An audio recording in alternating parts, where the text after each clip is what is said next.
Hello everyone, it's Simone. I'm so glad you are joining me today for a new video series, which is going to be up close and personal, where I look at different fountain pen inks and share my opinion on fountain pen questions. That's going to be cool. But today I'm just going to tell you what I'm going to do in these videos.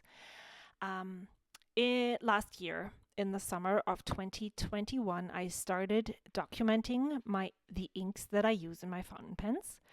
And I do this in a Hobonichi A6 planner that I had laying around, and I just decided to use it as a notebook. And I actually like using a planner for this because then I can write in the monthly section what day, like an index, a page number, I talked about each of those inks. Well, talked about is a bit much, where I made those splotches.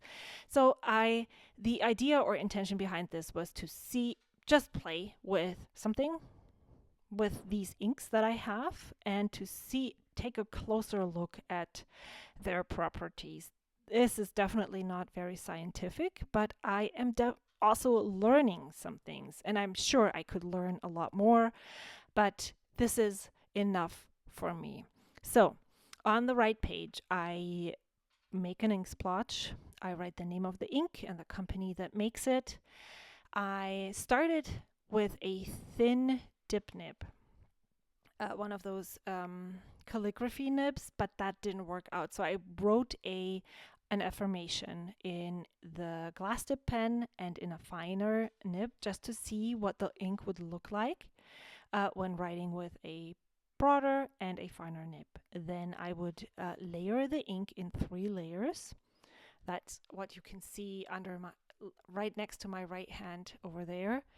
Then I would make a water test to see how much ink would come up if I had a water accident. And then I also do an ink chromatography with the inks. I have found that just writing that affirmation doesn't really show a lot of the ink when it's used.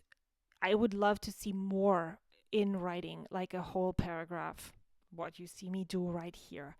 And so I decided that I would do that by just copy out a book of my choosing and do that for all of the inks that I have currently documented, if I still have enough ink to do that.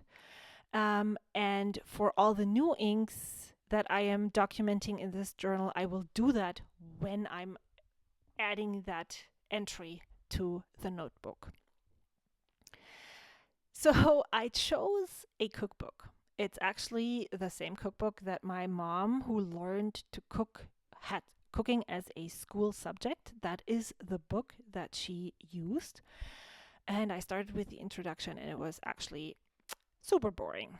So I decided for all my future entries where I haven't yet put in the ink splotches and made all of the stuff that you can already see here, that I would use a different book, but this one I will use until I'm caught up, and then I will use the other book, which hopefully I will have already some entries in there, if that makes sense. So I'm copying out the introduction of this book, and I started with an EF TWSBI nib, and instead of actually inking up the whole pen, I am just dipping in the pen into the ink bottle, and this way the feed and the nib will get saturated with ink, and it actually moves up. And you have to fully clean the pen, but I don't have to fill the pen with a lot of ink and then put it all back and all that stuff. I'm just using as much ink as I need. So I am using the Moonman dip pen for the next entry, and then I am using a regular glass dip pen for the next one, and then a 1.1 stub nib from Lamy. I have since also received a double broad Kaweco nib, so that is one that I would like to use and see how different the inks look, so I can have a bigger variety of nib widths to show off the ink properties better. What I'm hoping to see and what you can usually see in here is how light the ink looks in the finer pens, if there is actually some shading to be seen in the, not lighter pens, in the thinner nibs. And then the broader the nib gets, there should be more shading, more sheen, more shimmer to be seen, and you can actually see how interesting the ink is. The ancient copper was in a sample pack in one of the first ones that I purchased from Goulet Pens, and I think the description of the sample pack was something like the most frequently purchased inks and a sample of those. And so that was included in that. And I can totally understand why it is one of the more popular inks. Let me know if you like ancient copper and if you know it, because I feel like everyone that I know in the fountain pen community has either a bottle of this ink or has used it before and has an opinion, and most of the time that's a positive thought, feeling of that ink. So the ink is a brown ink. It has a reddish tint to it. In the extra fine nib, to me, it looks more orange than brown. And it has some amazing shading, especially when used in a broader nib.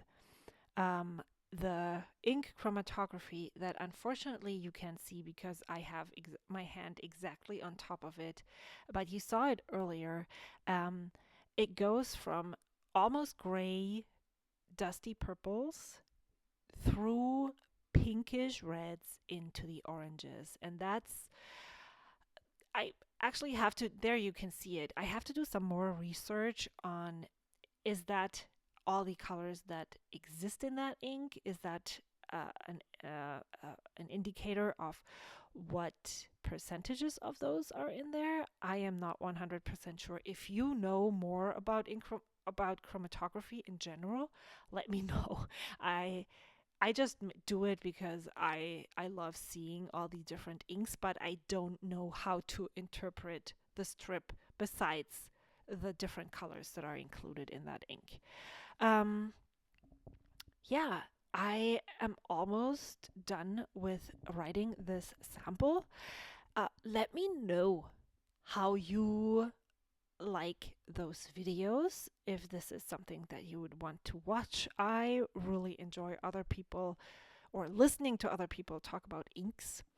And I thought, because I'm not sure that I have tons of stuff to say about each ink, that I would just, after telling you a little bit about the ink and what I like or don't like about it, there should be a lot of time left to talk about other fountain pen things. And I am listening to lots of podcasts, the Pen Addict, the Goulet Pencast, the Tokyo Inklings, and I'm also watching lots of fountain pen YouTubers. Oftentimes they talk about questions on there and stuff like that, and I sometimes do have an opinion.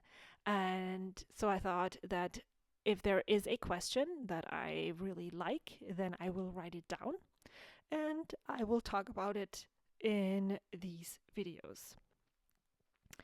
So yeah, let me know what you think about that idea. I hope to be able to film more of those videos soon.